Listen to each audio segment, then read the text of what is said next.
Arratsaldeon, zer moduz, ongi etorriak Eusko Ikaskuntza saioaren edizio berri honetara.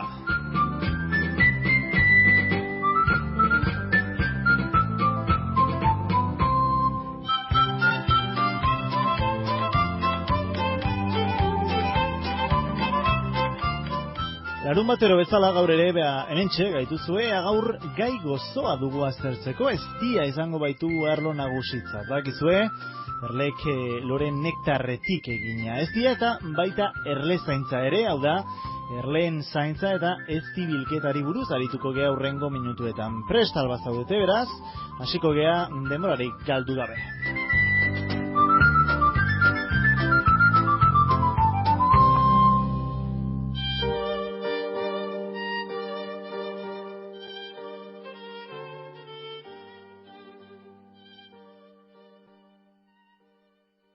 Hementxe Donostian ditugu bai Martxela Aizpurua, bai Josune Pelde. Martxela Aizpurua Giez Berriko gerentea da, ezta?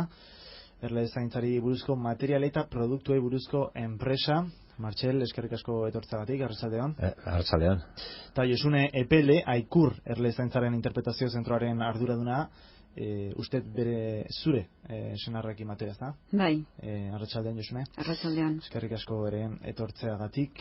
Hasteko gaur egun eztiak duen papera edo zer egina aztertu baino lehen, azal dezagun historian zehar izan dituen erabilera desberdinak, Martxel, orokorran.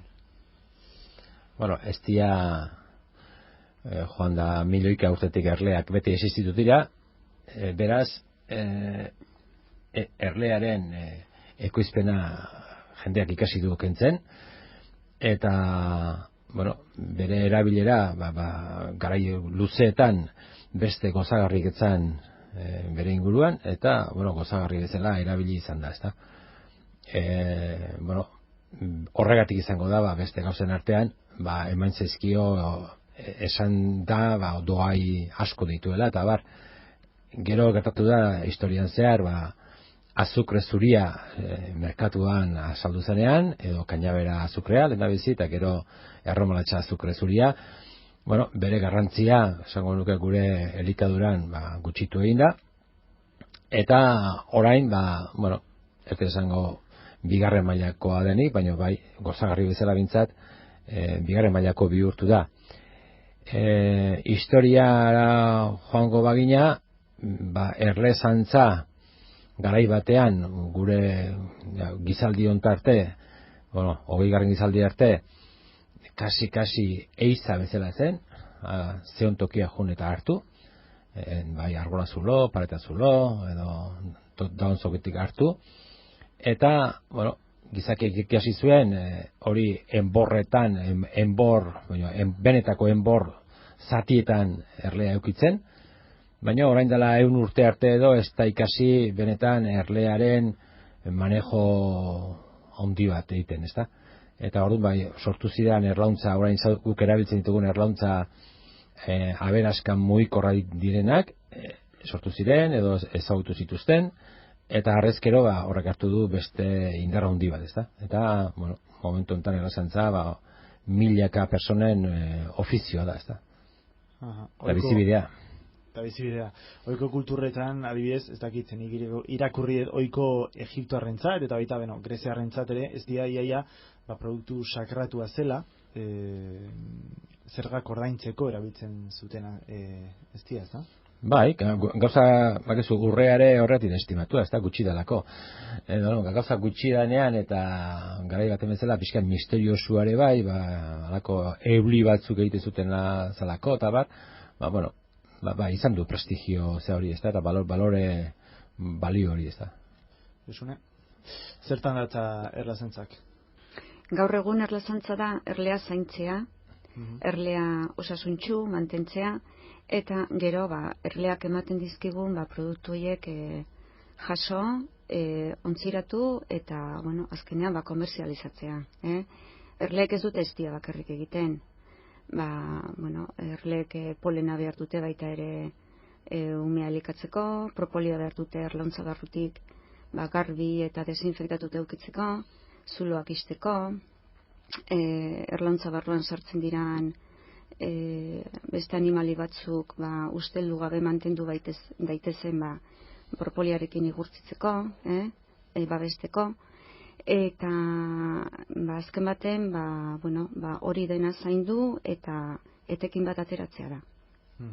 Historian zehar elezaintzak izan duen garrantzia, estiaren garrantzi edo ospearekin parekatu genezake, edo elezaintzaren tradizioa guztiz berria behintzatez, ezta? Ni uste estigintza oso zarra dela, berez. Gertatzen da, estigintza da gauza bat, eta gaur ezagutzen dugun estigintza da beste bat, ez? Nik uste dut, gure aurreko, nik ezagutudan, gure gurasoekiko errezantza zan, erabat, misteriosua, barrun ze gertatzen zen etzekiten, gizartearen kopia bat eginez, pentsatzen duten errege bat bazelan ere, hainbeste euli zaintze zituna, arra noski, gizartean bezala, holako pentsakizuen, baina kajan barruan ze gertatzen zen etzekiten, inolako informaziorik ez zuten, alako kaxa beltza, erazkinetako kaxa beltza bezala zen, barrun zer gertatzen iniok ez daki ez, eta orduan, hori jakintzanean, ikasitzanean, erleak, aberaskak ze tartekin egiten zituzten, eta hori, oaingo lauki edo kuadro pata pasatzen ikasitzanean, harrezkero ikasi dan guztia, aparte bere ohiturak, lana nola egiten dute, nola bizi diran, erreginak ze paper jokatzen duen, zenbat arrautzen dituen, bizibide guztia ezagutzen da, gaurko unean erreginak inseminatzen dira, gurutzatzen dira, genetikoki hobetzen dira, gaurko unean beste abeltzaintzako beste ganadua bezala tratatzen da. Gauz egitenak askeneko 100 urteko dira, lorpena dira edo ezagutza dira, ez? Azken 100 urte. 100 urte, bai. Ordunko jakintxo batzuk deskubritu zuten, aberaska batetik bestea tarte bat zegoela, eta tarte hori beti berdina zela, eta hori jakin zuten gero praktikara eramaten, da horrek aldatu zuen errazaintza goiti bera. Estimota desberdinak daude, Josune zeintzuk dira azkenean garrantzitsuenak edo? Toki bakoitzean, ze lore mota dagoen estia ezberdina izango da. Ez hobea eta ez txarragoa. Zaporea ezberdina izango du, kolorea, usaina, portaera ere bai.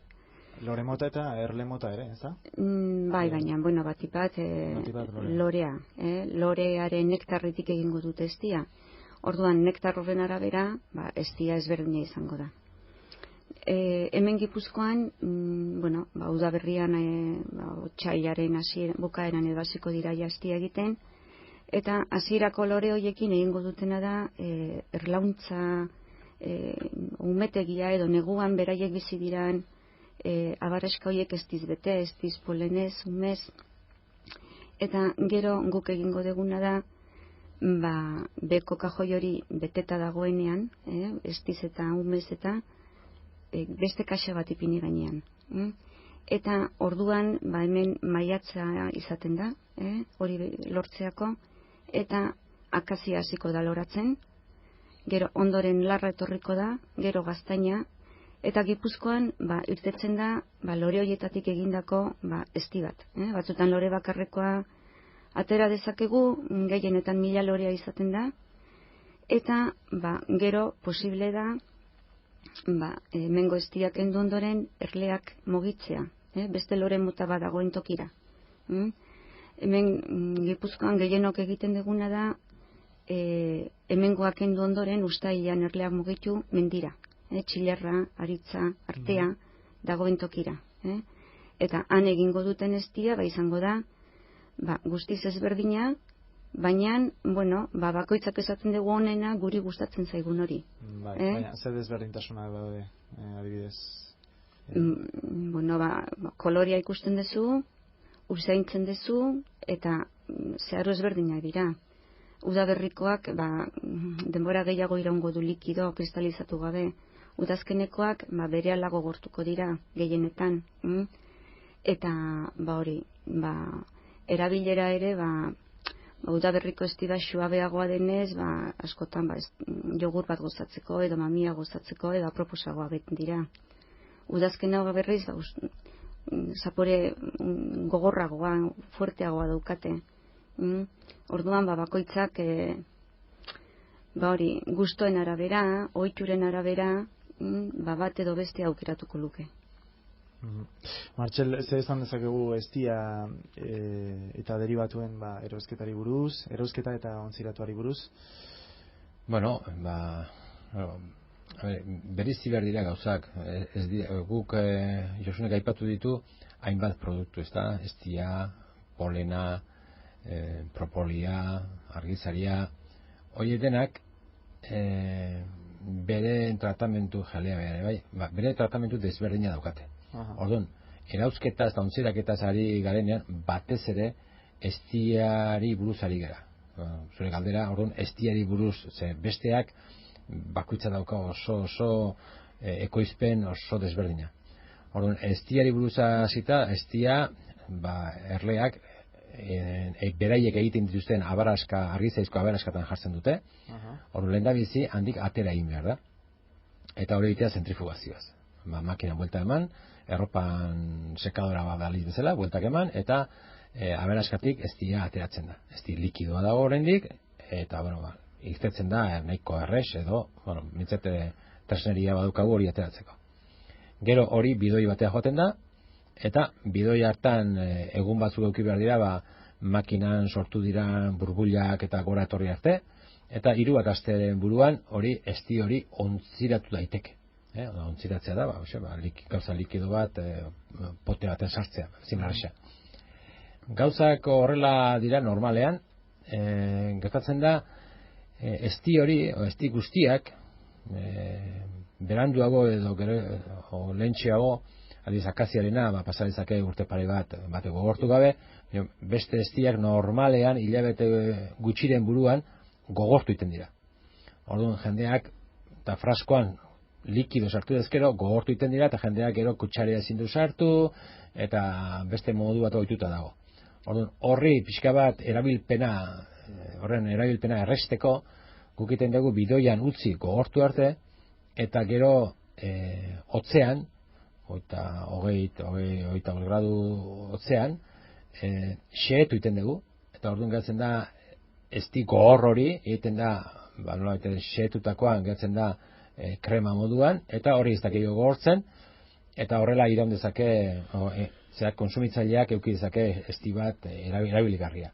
Baina ez diogu ezer egite, ez diogu ezer doaik ez gehitzen, ez kentzen, baizik eta erabilpena ematen diogu.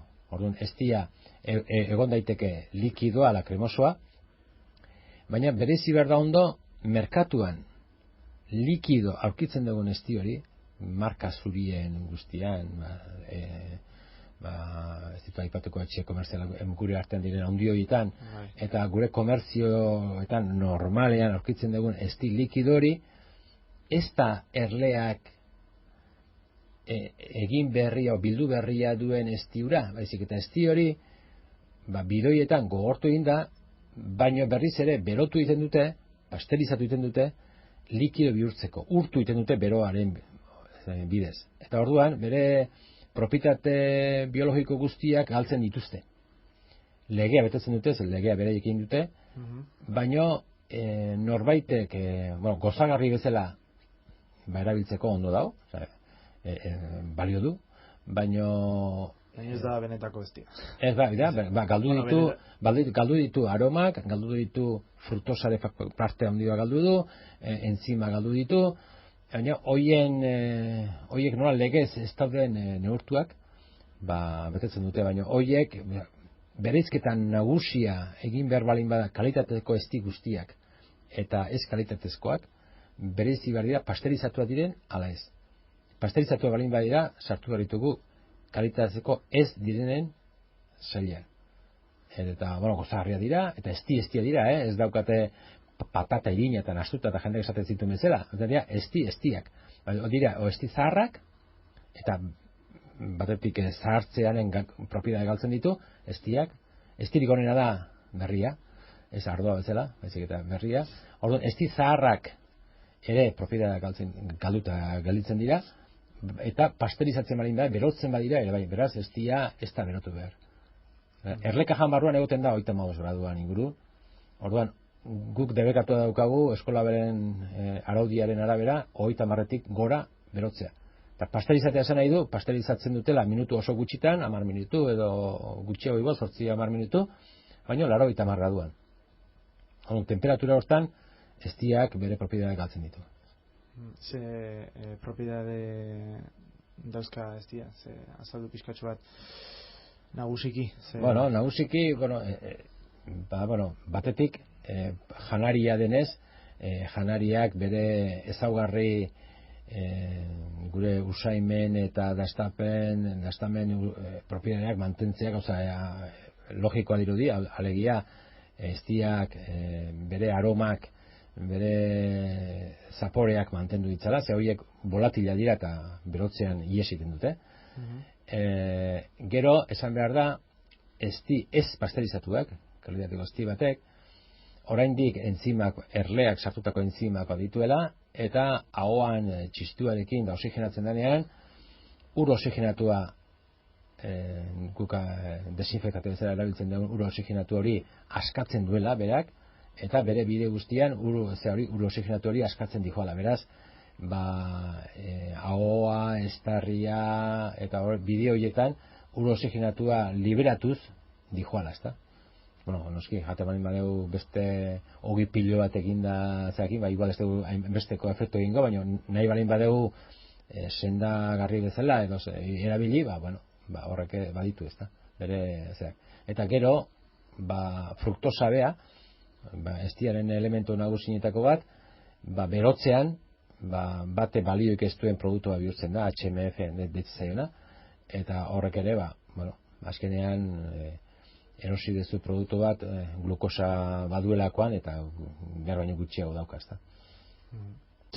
Erlauntza da erlezain baten tresna nagusia, baina ez dakit Josuneagian erlauntzei ere tratamendu berezi bat egin behar zaien, ala ez? Prozesu horretan.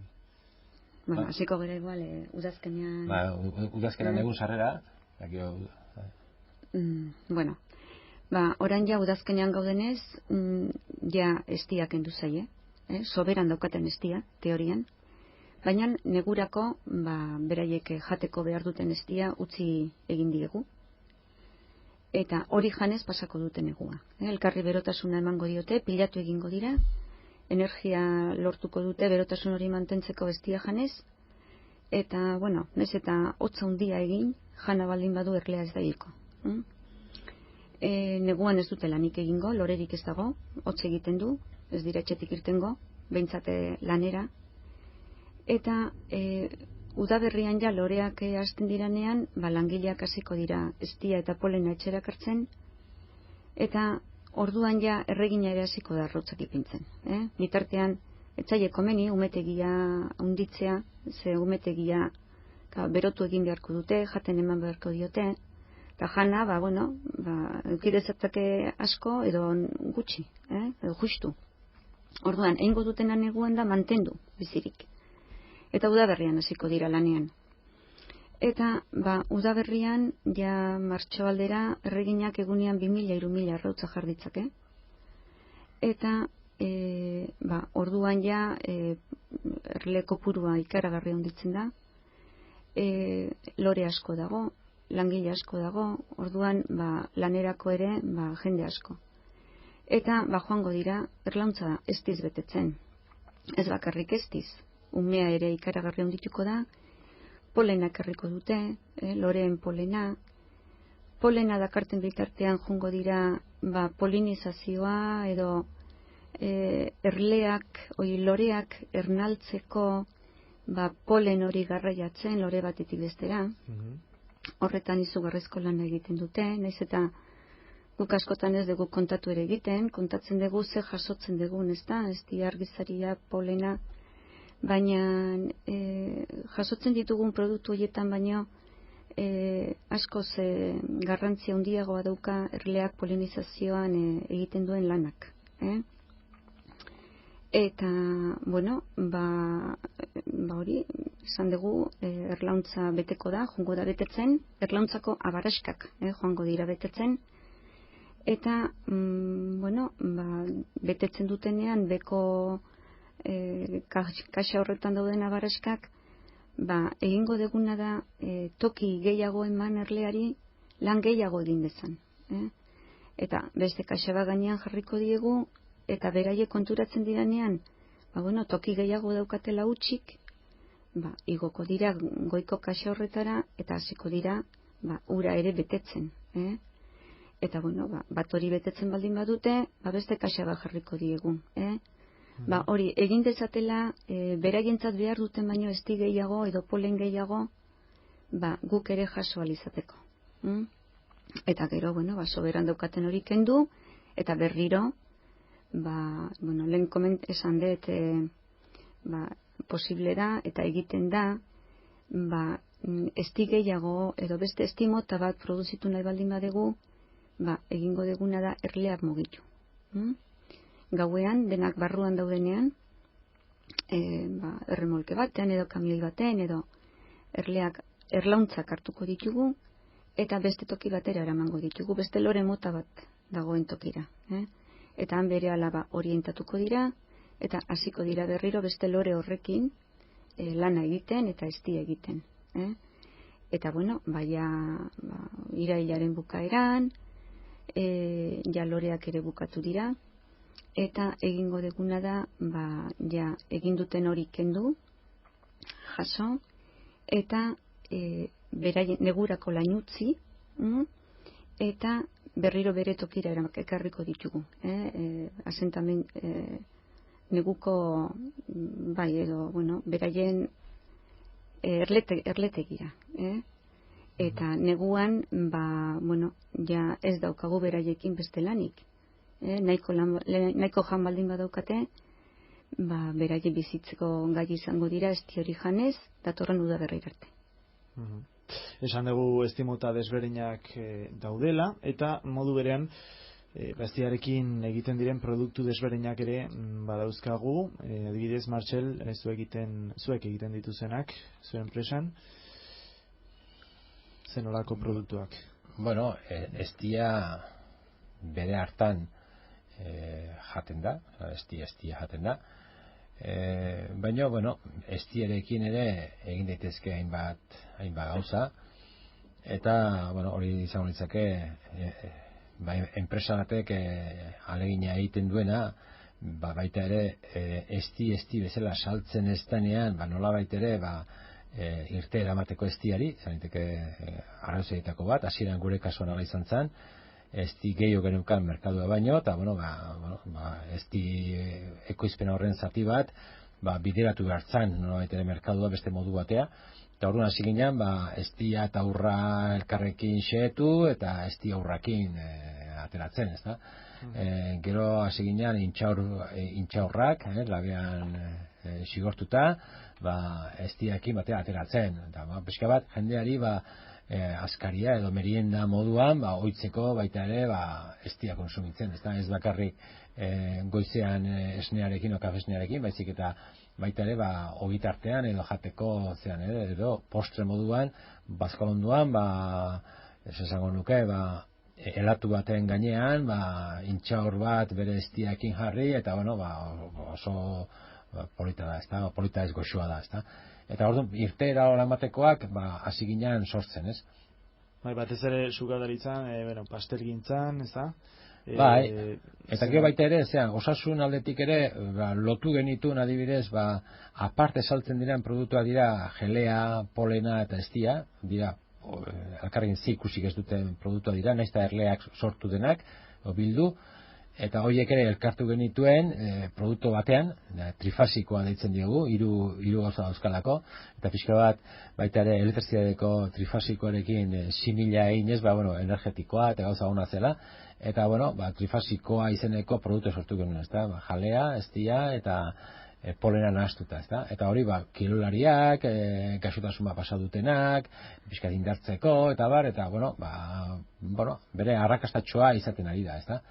Bada, pixka bat mundu elaboratuan bizi gea, hauek ez daude transformatuak, daude nahastuak besterik ez, elkarrekin, eta propietari guztiak bakoitzarenak hor daude, eta ahalegintzen gera hori nolabait kalera ateratzen, ez?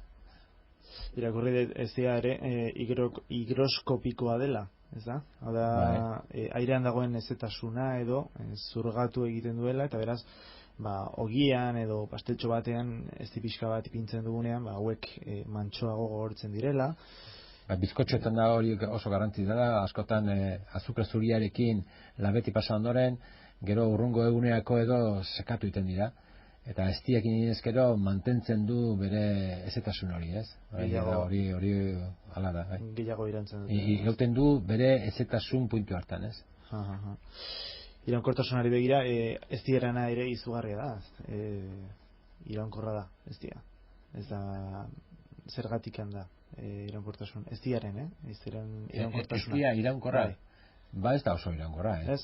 A ber, piramidetan ez dira aurkitu dute, hain dela 6.000-8.000 urtekoa, baina azkenean ez dira zen, baina horret dauzka bi elemento, bat da fruktosa eta beste glukosa, bakoitza eguneko 100 inguru, eta glukosa oso iraunkorra da, oso iraunkorra, orduan ez diak berehala pixka galtzen du fruktosa, eta urte gutxin barruan galtzen du.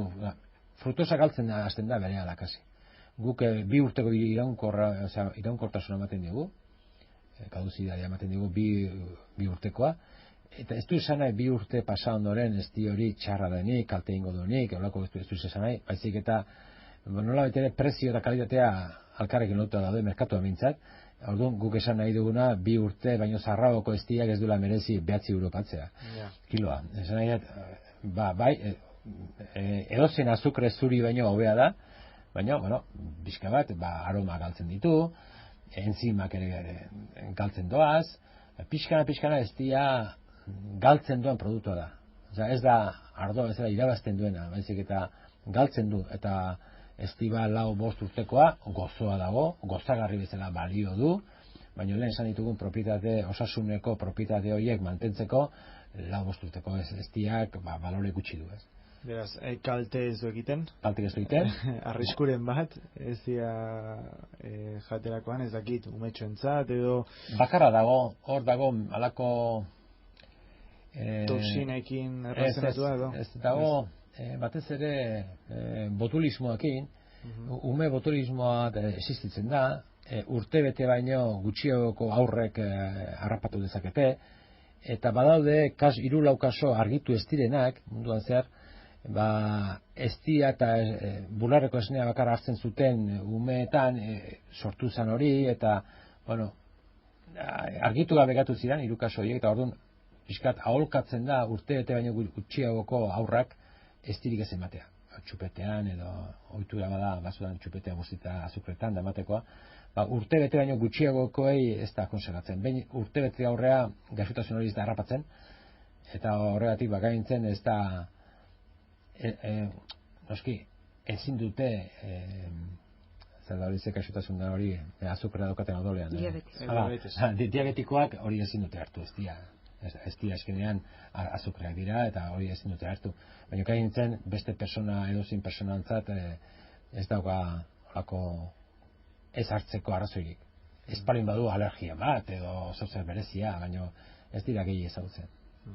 Beste produktu eta erabilerak, ez dakit argizariak egiteko ezkoan bat gai irazgaizteko ere bai, ez da? Eta larruak eta oialak ere egiten dira, ez diarekin? Igurtzi ingo dira, argizariakin. Ez? Oialak ez dira ingo. Oialaetan igurtziten dira argizariakin edo larruak ezatzen dira, argizaria hartzen da larruak eta goxatzeko aguarrasakin astuta, egiten da bigundu eta garai bateko altzarietan ematen zen bezala, larruak eta gozatzeko erabiltzen da argizaia. Ukendu egiteko, bueno, argizaia mila gauzetarako, propolia ez da Propolia ere bai, Josune. Bueno, propolia, beraiek jasotzen dute zuhaitzen kimuetatik. Kimu horiek egoten dira erretxinaren moduko batekin babestuta, neguan gaixotasunik eta ez izateko. Eta erlek ere jasotzen dute erretxin moduko hori, eta erlauntzara ekartzen dute atzeko hanketan gordeta, eta erlauntzan polenarekin eta nahazten dute eta sortzen dute masa bat. Eta hori erabiliko dute erlauntza barruti desinfektatzeko. Neguan egun asko pasa behar dute erlauntza barruan, eta horrekin garbitu, esterilizatu dena, eta erabiliko dute baita ere erlauntzak eukiditzaken zuloak eta tapatzeko. Otzik sarrez dadin, neguan berotasuna garrantzitsua da, berotasuna mantentzea. Eta erabiliko dute baita ere erlauntza barrura sartzen dira animali batzuk, listorrak, sugandilak, tximeleta batzuk sartzen dira gauetan ez dira jatera, eta animali horiek batzutan ihes egingo dute, baina beste batzutan hiltzen baldin badituzte, eta txikiak baldin badira kanpora aterako dituzte, baina handiak baldin badira beraiek ez daukate indarrik hartu eta kanpora ateratzeko. Eta orduan propoli hori erabiliko dute animali horiek estaltzeko, eta usteldu gabe mantenduko dira erlauntza barruan. Horrela ebitatzen dute baita ere neguan infekzioak, neguan edo udan, infekzioak sortzea. Eta hori, guk ere erabiltzen dugu gero alkoholetan disolbitu eta erabiliko dugu antibiotiko natural bat bezala. Esterriko minak edo ahoko zauriak, azalerako ere oso ona da, sendatzeko. Zigarria. Bai, oso, bai, oso. Eta erleen pozoia ere aprobetxatzen da? Baita ere, gaur egun bai. Bai, zertarako? Barkatu. Medinkuntzan, ez da? Antiinflamatorio bezala erabiltzen da. Reumatismoa adibidez tratatzeko, ez da? Bai, eta gaur egun badaude sendagile batzuk, apiterapeuta batzuk erabiltzen dutena zuzenean, erlean jartzen da, min daukazun edo inflamazioa daukazun tokian jarri, erleak estena sartu eta pozoina sartzen du, eta pozoin horrekin zenbait gaixotasun sendatu ez dira egingo, baina bai kontrolatu eta minak kendu. Bermatu aldago, fida harrigatasuna hori? Teknika hori? Bai, nik uste dut baietze, bai. Sendagileek egiten dituzte normalean, gauza horiek, sendagile, Bai, hori, ni peska bat igual, kontua da, eta beste produktuekin ez bezala, polenakin, da jeleakin, da estiakin ez bezala, erleziztadakin, kontu handia eduki behar da. Beste mundura joteko arrisku ikaragarria dago, baldin eta alergiko balin bazaude. Eta alergiko, naiz eta gaur espazia bihar bihurtu zintezke, eta beraz, mediku baten zaintzapean egin behar da tratamentua da. Eta zenbat ziztada, zenbat egunean behin, eta nun sartu. Hori mediku batek edo hortan dakien batek aholkotu behar du. Sartzea norberak egin dezake. Ez da hain komplikatu hartu erle bat eta zazte. Arrimatzen badezu azalea, sartzen dizu ziztada. Baina arriskuekin. Ez, arriskua badago, baina hori ez duk aurretik badakizu alergikoa zean eretzean, baina hori proba hori egin behar duzu aurretik. Ez ziztada sartu da gero. Baina hori da berala inungo problemaik gabeko jakitea hori oso horreza da. Bestalde, zuk esan duzu bermea edo, pixka bat, hori sumatu zuten, kontatu zirenean erlezainak prozeso reumatiko gutxiago izaten genuela, gremio bezala, beste jendeak baino. Eta hori izan, guk nahi ez da ere, erleta joten genean hartzen ditugun dosigatik, ez? Ze guk kajari zabaltzen dugunean, beti egiten dugu zerbait gaizki, edo asarre daude beraiek, eta beti etxetortzen gea bero-bero inda, ez? Beti bizkarren, o lepoan, edo hankan, edo nuetean beti ziztadak jasotzen ditugu, eta kontuatu zian, gremio honek prozeso reumatiko gutxiago izate zituela, eta badaude teknikak pozoina, eta hori Alemaniko laborategi batzutan egiten da, pozoina hori ateratzen diete erlei, eta gero xiringatan eta sartzen dute, eta gaurko honean ospitaletan ematen duten hainbat antiinflamatorio, antirreumatikoak indiziotan, bator erlezista da, baina oso dosifikatua. Problematako bada erlea bea zuzen erabilita dosifikazioarena, ez da? Baina pozoia bakarrik, nahastu gabe, beste... Bakarrik pozoia. Pozoia, bai. Egongo da diluitua beste estipiente batean, dosifikazioa azertzeko, ez da? Ondo dosifikatzeko, baina bai. Badaude gaurko unean botikak hori bakarrik daukatenak. Gaur egun zuen iritsiz, erlezaintza garaizaia pasatzen nahi alda, esate baterako nola dijoa ez di produkzioa aurten? Bueno, erlazaina guztet, epoka txarra beti pasa degula, ez? Epoka txarra baino gero ziurtasun gutxiko ofizioa da. Esango genuke, eguraldiaren menpe erabat dagoen ofizioa da.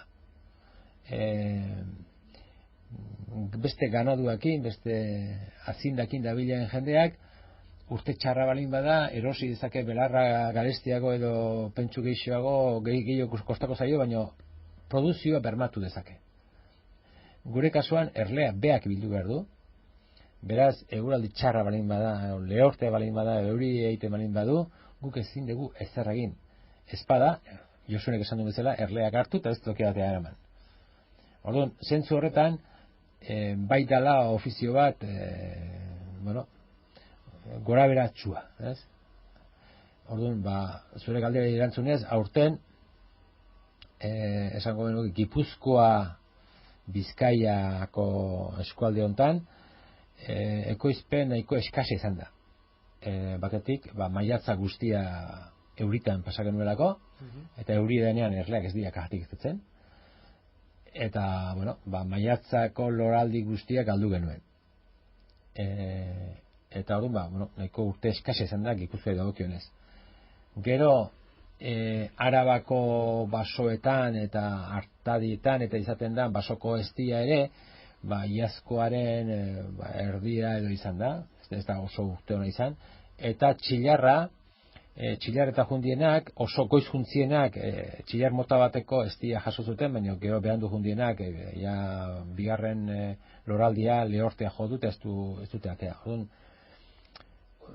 Gora bera txua izan da, ekilorena urte hona izan da, ekilorek ondo eman du. Guk talde bezala iazkoa baino 2000 kilo gehiago izan ditugu, talde osoa hartuta. Baino, individualki junez gero, gora bera handiak izan ditugu, lehen urtean ona izan zutenak, aurten gutxi, gora bera nahikoa izan dira taldeen barruan. Erleko puruak ere bera egin aldu?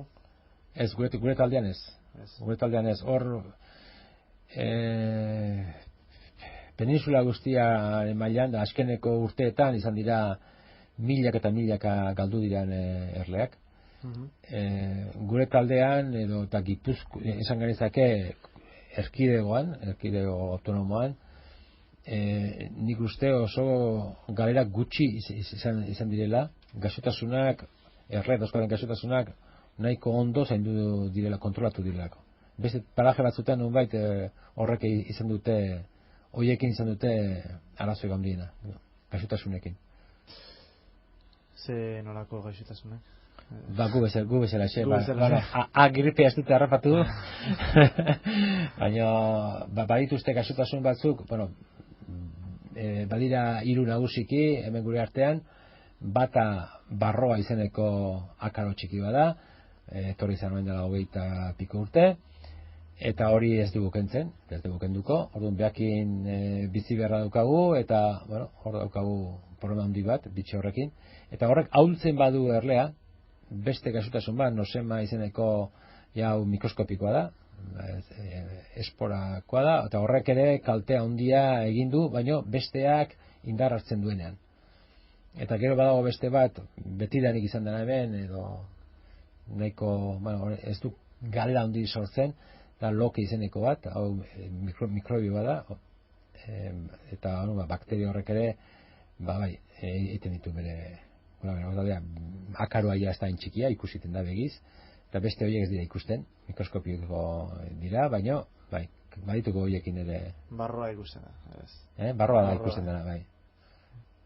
Eta erren osasunari buruz, hitzen egiten ari gara, nola definituko zenukete, Josune, erlezaintzaren osasuna gaur egun, ez dakit interes handia erakartzen aldu, ofizio horrek, edo...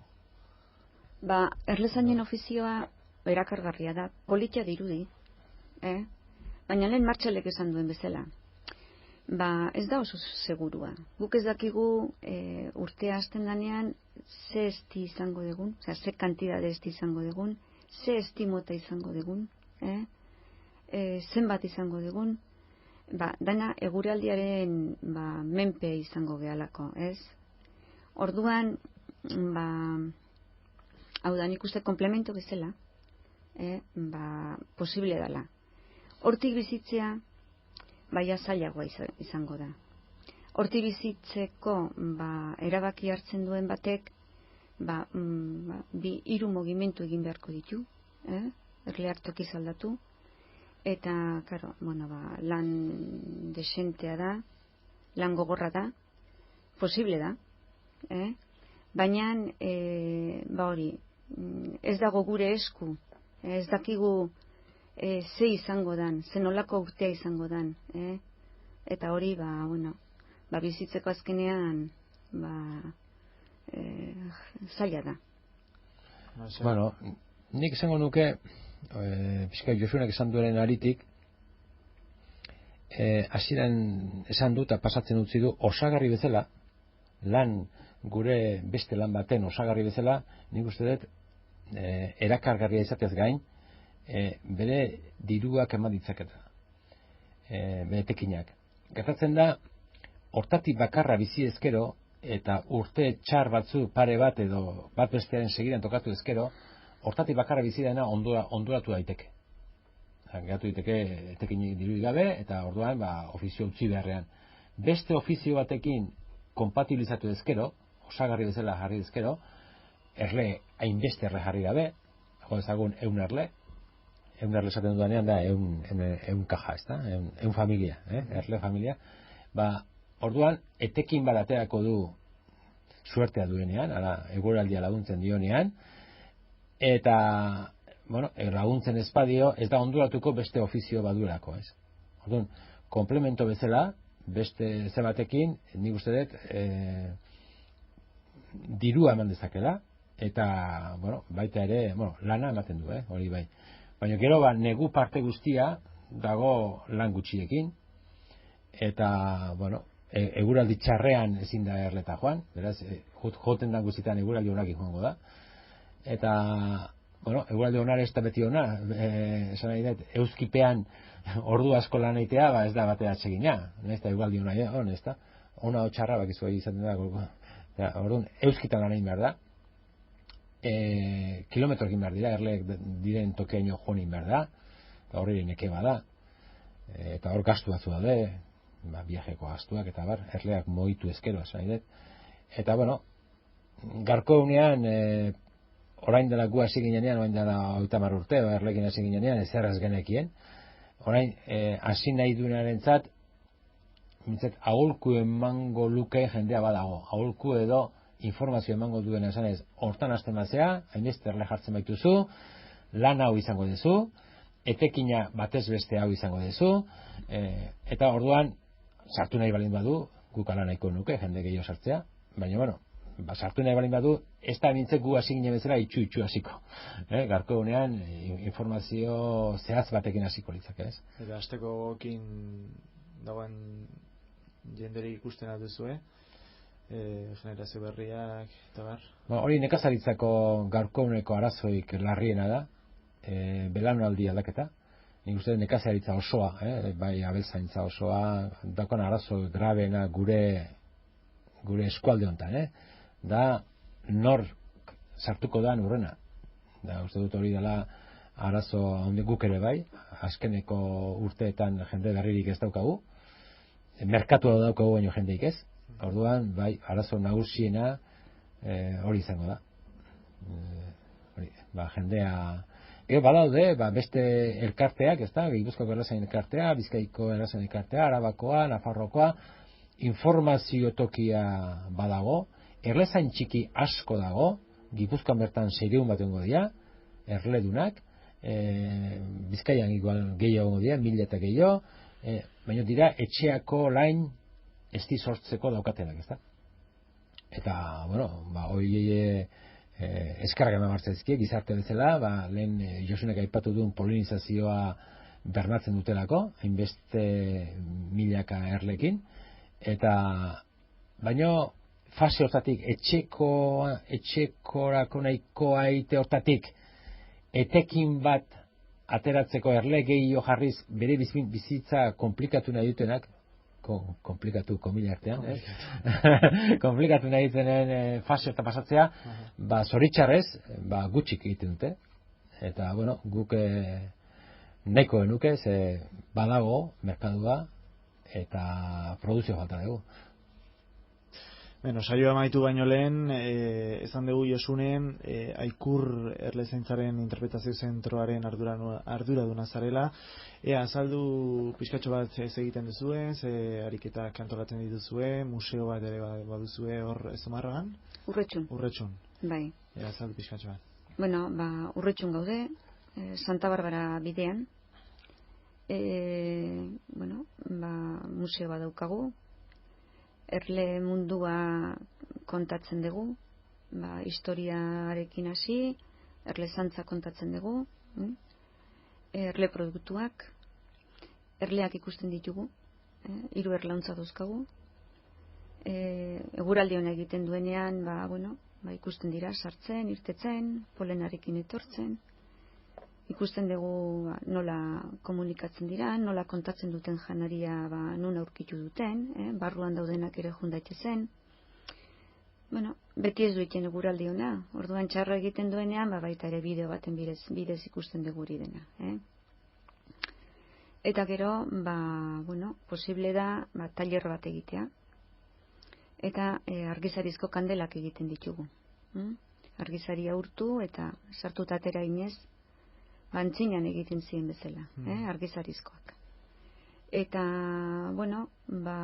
Beraz, nagusiki divulgazio ariketak, eza? Bai. Erleen bizitza, erleen zer egina mundu hontan, zer egiten dugun erle horiek ondo bizi, ondo egon daitezen, ez da?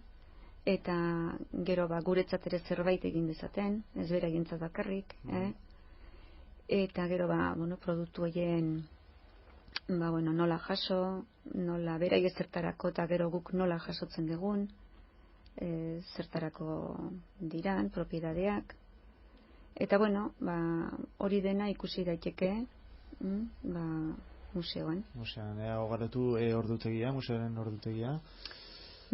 Astegunetan, 11:00 ordu bitara zabali da, jaiegunetan ere bai, eta astegunetan aurrez eskatuta taldeentzat batik bat.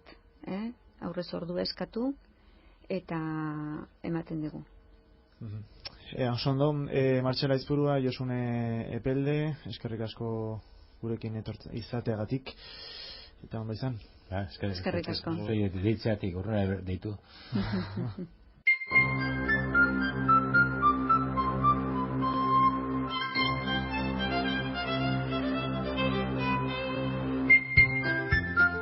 Eta agurtu baino lehen, gurekin harremanetan jartzeko bibide, lehendabizikoa Eusko Ikaskuntzako web orria, 3bikoitz euskogidoi-ikaskuntza.org, eta bestea badakizue helbide elektroniko bat, euskoikaskuntza@herrigidoiirrati.com. Besterik ez, datorren larunbat arte, ondo izan, naio!